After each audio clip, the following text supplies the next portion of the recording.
ভারতের মুসলিম স্বার্থ বিরোধী ওয়াকফ বিল পাশের প্রতিবাদে বাংলাদেশ ইসলামী ছাত্র শিবির ঢাকা মহানগরীর উদ্যোগে মানববন্ধন অনুষ্ঠিত।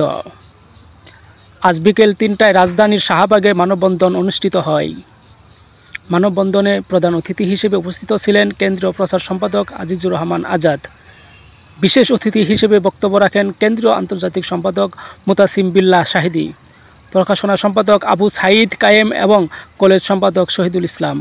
এছাড়াও ঢাকা মহানগরী ও ঢাকাস্থ বিভিন্ন বিশ্ববিদ্যালয় শাখা সভাপতিবৃন্দ মানববন্ধনে বক্তব্য প্রদান করেন।